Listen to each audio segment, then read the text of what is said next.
Hello friends, welcome back to this channel. কেমন আছো তোমরা?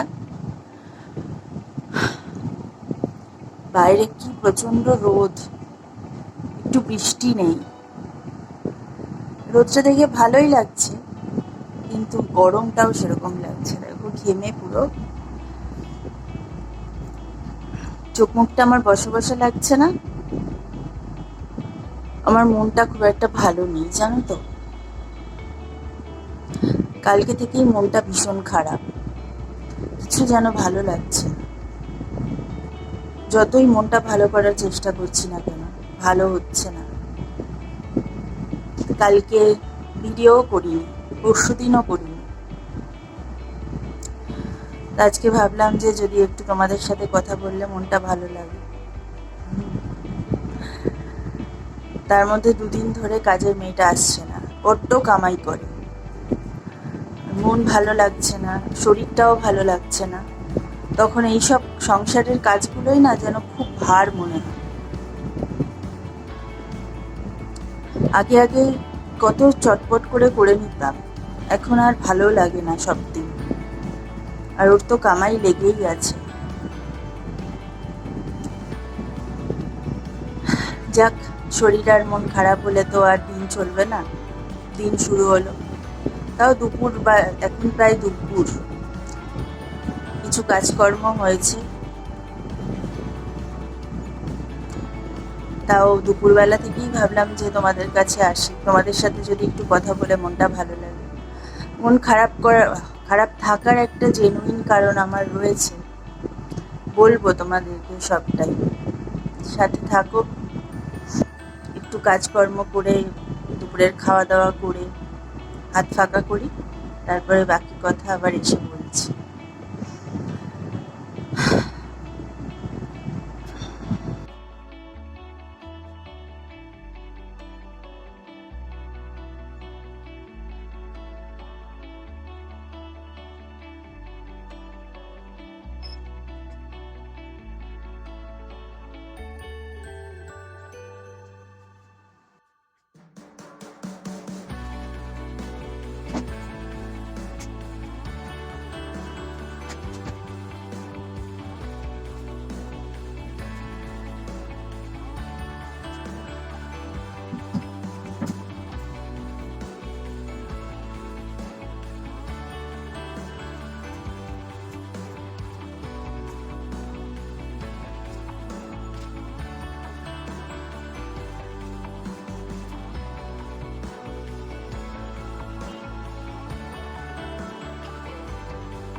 অনলাইনে এই বেড কভারটা নিয়েছি, জানো তো।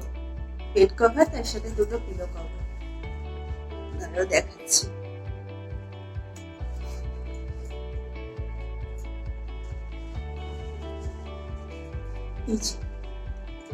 এটা পুরোটা সব স্মাইলি রয়েছে। মাঝখানে একটা বড় স্মাইল, তারা খুলে দেখাচ্ছে।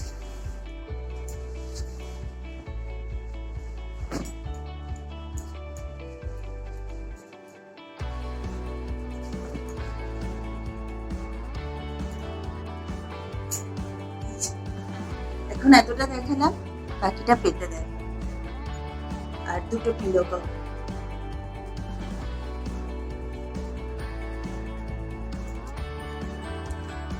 এটা একটা এরকম। কেমন হয়েছে বলো তো? সব কাজকর্ম করে চলে এসেছি তোমাদের কাছে। দুপুরবেলায় ওই যে কাজ টাজ সব কমপ্লিট করলাম, করে তারপরে একটু ভালো করে ঘুমিয়েছি। ঘুমানোর পরে শরীরটা বেশ ভালো লাগছিল, মানে ভালো লাগছিল না, এখনো ভালো লাগছে। অনেকক্ষণ ধরে ভাবছি কখন তোমাদের সাথে গল্প করবো, মানে তোমাদের সাথে গল্প করাটা না সত্যি আমার এখন একটা কেমন অভ্যেসে দাঁড়িয়ে গেছে। তোমাদের সাথে একটু গল্প না করতে পারলে ভালো লাগে না। তো এই যে বলছিলাম সকালবেলাতে, যে সকালে না দুপুরবেলা, যে আমার কালকে মনটা খারাপ ছিল, আজকেও মনটা খারাপ। অ্যাকচুয়ালি কালকে আমার বাপির মৃত্যুদিন ছিল। 96-এ বাপি মারা গেছে। তখন বাপির বয়স ছিল 36। বুঝতেই পারছো তখন আমি কতটা ছোট ছিলাম। আর ভাইয়ের কথা তো ছেড়েই দাও, ওর তো কোনো সেন্স হয়নি তখন। তো 25 বছর হলো বাপি ছেড়ে চলে গেছে আমাদের, মানে এই জগৎ থেকেই চলে গেছে। তারপরে প্রায় 10 বছর হয়ে গেল মাও ছেড়ে চলে গেছে। তো সেটাই, এই দিনটা মানে এই দুটো দিন না একদম ভালো লাগে। সবাই বুঝতে পারবে যে মানে পারছো যে কেন ভালো লাগে না বা কিছু। তো নতুন করে কাউকেই বলার কিছু নেই। তো সেটাই আর কি। তো কালকে একদম মানে ভীষণই খারাপ লাগছিল, আর খুব কান্না পাচ্ছিল, খুব কেঁদেছি কালকে আমি সারাদিনই প্রায় আমি কেঁদে ফেলছিলাম। তো সেই অবস্থায় তোমাদের কাছে আসা মানে তোমাদেরও ভালো লাগবে না, তাই জন্য কালকে আর আসিনি।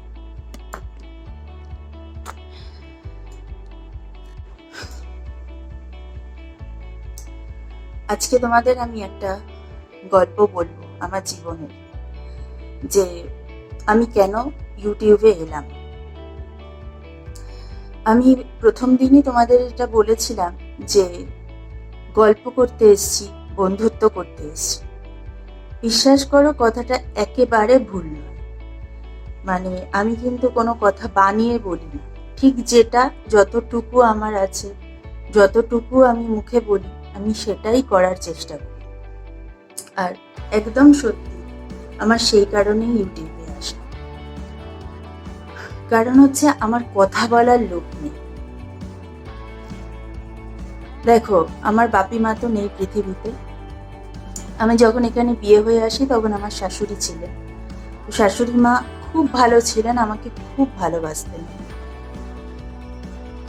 ভীষণ ভালো সম্পর্ক ছিল আমাদের দুজনের। কিন্তু আমার কপালে মনে হয় কখনোই না কোনো ভালো জিনিস সহ্য হয় না গো, কোনো ভালো জিনিস আমার ভাগ্যে থাকে না।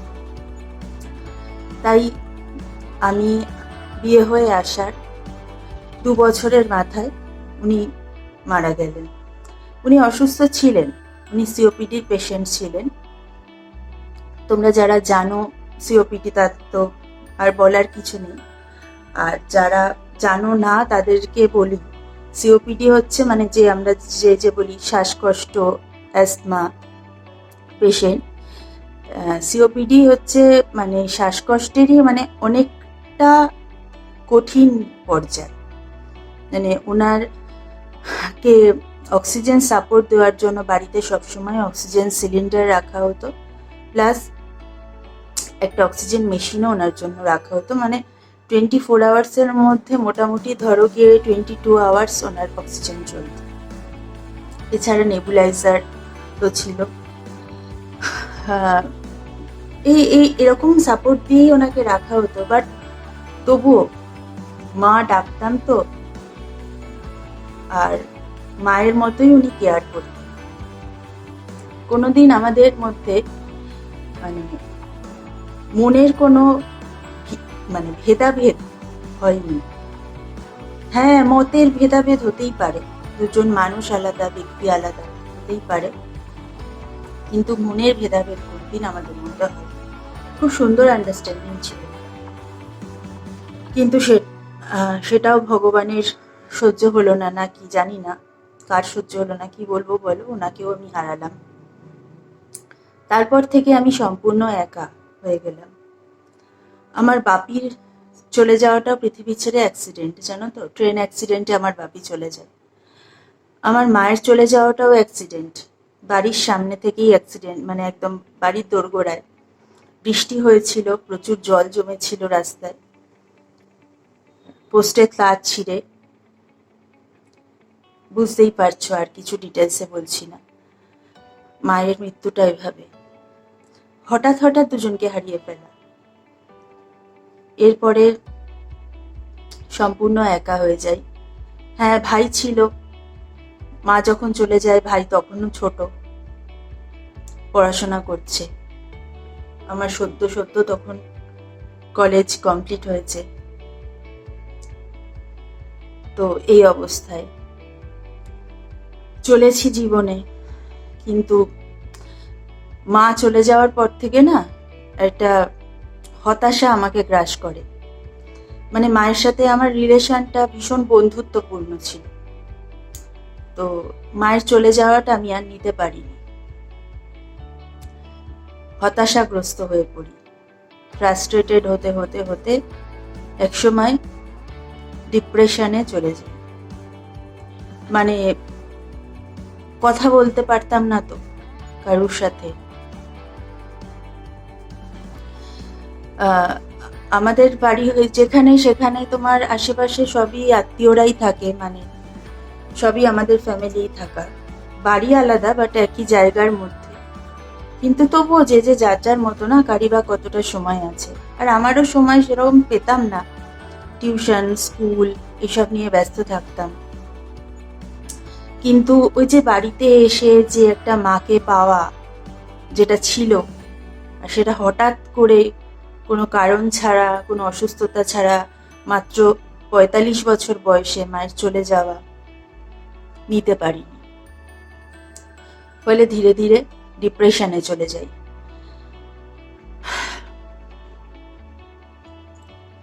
তো তখন এটা মানে ট্রিটমেন্ট চলেছে আমার।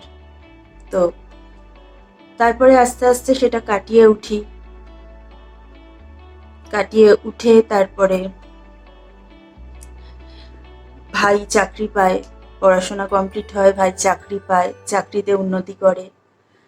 তারপরে ভাই যাকে ভালোবাসতো, ওর নাম পিঙ্কি, ভাইয়ের বউয়ের নাম, ওদের দুজনের বিয়ে হয় বাড়ির সম্মতিতেই। মানে সম্মতি মানে আমরা দাঁড়িয়ে থেকেই সমস্ত আচার অনুষ্ঠানের মাধ্যমেই ওদের বিয়ে দিয়ে দিই, মানে দুই ফ্যামিলি থেকেই। সবাই খুব আনন্দ হয়েছিল, মজা হয়েছিল। মানে আমার বাবা মা থাকলে ঠিক যতটা যেভাবে করতে পারতেন আমি তো বলতে পারবো না, তবে আমার মায়ের যেটা নাকি সন্তানদের নিয়ে স্বপ্ন থাকে সেটা আমি চেষ্টা করেছি। তো তারপরে ভাই আর পিঙ্কির মানে ম্যাট্রিমনির মাধ্যমে সম্বন্ধ দেখে আমার এখানে বিয়েটা হয়। ওরাই সবকিছু করে, ওরাই মানে সব অ্যাড দেওয়া, ম্যাট্রিমনিতে সব কিছু ওরাই করেছে। তো এই তারপরে বিয়ে, ওখানে ভাইয়ের বিয়ের পরে পিঙ্কিকে পেয়েছি, ওর সাথে কথাবার্তা, তখন ঠিক ছিলাম। কথা বলতে চাওয়া আমার ওটাই হচ্ছে সবচেয়ে বড় ব্যাপার, আর কিছু চাই না, কিন্তু গল্প করতে চাই, মানুষের সাথে কথা বলতে চাই। মানে আমার কি বলতো, যে তুমি বসে থাকো, তোমাকে আমি ভালো করে রান্না করে খাওয়াবো, সব কিছু করবো, শুধু আমার সাথে একটু গল্প করো, মানে আমিও কথা বলবো, তুমি একটু কথা বলো। চুপ করে থাকতে সারাক্ষণ পারি না, হয়তো কেউই পারে না, এটা খুব স্বাভাবিক একটা ক্রাইসিস, কিন্তু সিচুয়েশন ওয়াইজে সেটাকে অ্যাডজাস্ট করতে হয়। তো তারপরে এখানে এসে শাশুড়ি মাকে পেয়েছিলাম। ওনাকে দেখার জন্য সবসময় একজন থাকতো। আহ, তার সাথে, মায়ের সাথে, মানে আমরা তিনজনে, আমার হাজব্যান্ড অফিসে বেরিয়ে যাওয়ার পরে আমরা তিনজনে গল্প, আনন্দ, মজা সব কিছুর মধ্যে দিয়ে কাটাতাম। উনি অসুস্থ ছিলেন আমার শাশুড়ি মা, বাট উনি সবসময় আমাদের মানে সাথে আহ, গল্প, হাসি, মজা, উনি নিজেও সেটা করতে খুব ভালোবাসতেন। তারপরে উনি আস্তে আস্তে আরো বেশি ক্রিটিক্যাল হয়ে গেল ওনার অবস্থা। ওনাকে ডাক্তারের কাছে নিয়ে যাওয়া, সবকিছু, মানে সবকিছু উনি আর আমি একসাথে, মা আর আমি সবসময় একসাথে করতাম। তারপরে শাশুড়ি মা চলে যাওয়ার পরে আবার সেকেন্ড টাইম আমি ডিপ্রেশনে পড়ে গেলাম। আর এবারে ডিপ্রেশনটা আরো বেশি অ্যাটাক করলো আমাকে। ওই যে আমার হাজব্যান্ড বেরিয়ে যাওয়ার পরে আমি সম্পূর্ণ একা, কারণ আমার হাজব্যান্ড মানে আমার কোনো দেওর, ভাসুর, ননদ কেউ নেই, একা। তো এই জন্য আবারও ডিপ্রেশনে পড়লাম। ট্রিটমেন্ট শুরু হলো, আমার এখনো মেডিসিন চলছে। আমার ঘুমের ওষুধ ছাড়া ঘুম হয় না, অ্যান্টি অ্যাংজাইটি, অ্যান্টি ডিপ্রেশনের মেডিসিন আমার চলে। অ্যাকচুয়ালি কি জানো তো, আমরা হয়তো মনে করি যে ডিপ্রেশনটা খুব কমন জিনিস, সবার হয়, কিন্তু ডিপ্রেশন আর ফ্রাস্ট্রেশনের মধ্যে পার্থক্য আছে। আমরা ফ্রাস্ট্রেশনকে অনেক সময় ডিপ্রেশনের নাম দিয়ে দিই। ফ্রাস্ট্রেশন আলাদা জিনিস, সাময়িক ক্রাইসিস, আর ডিপ্রেশন হচ্ছে লং লং টার্ম ক্রাইসিস, দিনের পর দিন, মাসের পর মাস, বছরের পর বছর ক্রাইসিস। এটা আমরা ঠিক বুঝতে পারি না, আমরা হঠাৎ করে বলে দিই আমার ডিপ্রেশন, আমার খুব ডিপ্রেসড লাগছে। নট দ্যাট, ওটা ডিপ্রেশন, ওটা ফ্রাস্ট্রেশন। তো এই তারপরে ট্রিটমেন্ট চলছে। তারপরে লকডাউন স্টার্ট হলো, ও বাড়িতে অফিস করা স্টার্ট করলো, কারণ ওদের আইটিতে বাড়িতেই চলছে অফিস। তোমরা নিশ্চয়ই অনেকেই জানো সেটা, তোমাদেরও অনেকের চলছে। তো কিন্তু ও তো 12 ঘন্টা বিজি থাকে না, ওর তো কাজ চলে, ও তো বাড়িতে ছুটিতে নেই, যার জন্য ওর পক্ষে তো সম্ভব না আমার সাথে কথা বলা। আর বাই ফোন কত ভাইয়ের সাথে কথা বলবো, পিঙ্কির সাথে কথা বলবো। ভাই পিঙ্কির ছেলে আছে, ও আস্তে আস্তে বড় হচ্ছে, ও এখন ফোনেতে একটু একটু কথা বলতে পারে, কিন্তু কতক্ষণ ফোনেতে না, সামনে বসে কথা বলে আর ফোনে কথা বলে, এটা কি দুটো এক? বল, এক তো নয়।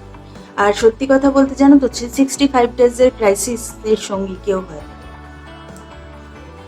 তো মেডিসিন চলছে, সব চলছে, কিন্তু আমার যে ভেতরে যে একটা আকাঙ্ক্ষা, যে কথা বলা, সেটা যে বাসনা, সেটা থেকে সবসময় মনের মধ্যে একটা কষ্ট, ওটা কিন্তু আমার কন্টিনিউ হয়ে চলছিল।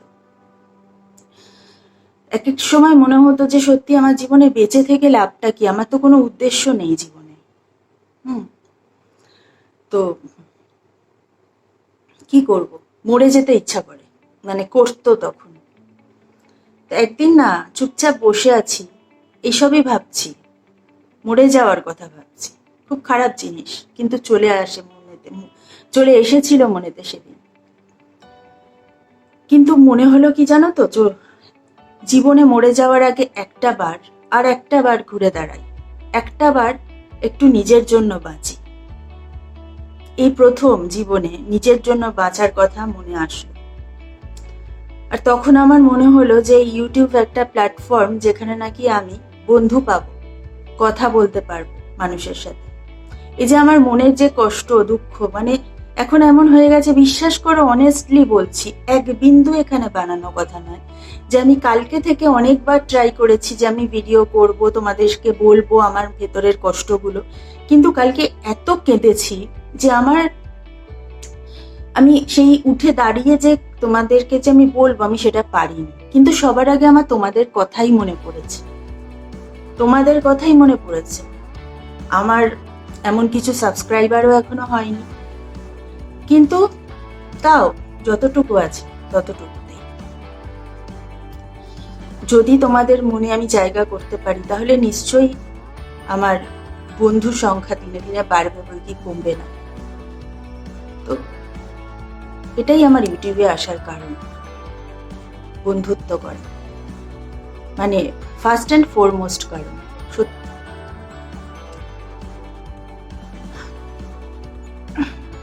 আর কি বলবো বলো। তো এটাই আসলে কি জানো তো, বাবা মা হারানো এমন একটা জিনিস যেটা যখন থাকে আমরা আগলে তো অবশ্যই রাখি, আঁকড়ে ধরি, তারাও আঁকড়ে ধরে, কিন্তু চলে যাওয়ার পর না অনুভব করা যায় যে সত্যি কি হারালাম। আর বাপি আগে চলে গেছে, তো মা ছিল, মাই না বাপি মা দুজনের জায়গাটাকে কন্টিনিউয়াসলি পূরণ করেছে। প্রত্যেকটা সময় মা আছে, জানি, স্তম্ভের মতো ছিল। কিন্তু মায়ের হঠাৎ চলে যাওয়া, বিশ্বাস করো, পুরো অনাথ করে দিয়েছে। পুরো জীবনের প্রত্যেকটা জায়গাতে প্রবলেম ফেস করি, প্রত্যেকটা জায়গা। শুধু ভাবি মা থাকলে কি করতো। ভাইয়েরও এক অবস্থা, আমার একা নয়। তা ও ছেলে হয়তো কখনো কখনো মাইন্ডটাকে ডাইভার্ট করতে পারে, আমি সব সময় পারি না। হয়তো আমার ইমোশনটা বেশি, বা কি জানি না, বলতে পারবো না। তবে হ্যাঁ, ট্রিটমেন্ট করে আগের থেকে ভালো আছি। আর তোমাদের সাথে কথা বলে আরো একটু বেশি ভালো আছি। কারণ জানো তো, শুধু মেডিসিন খেলে হয় না।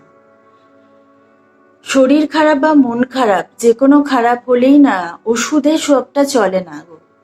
একটা পরিবেশ পরিস্থিতিরও দরকার পড়ে, একটা পজিটিভ পরিবেশের দরকার পড়ে। সেই পজিটিভ পরিবেশটা আমি তোমাদের সাথে কথা বলে পাই। না মনে হয়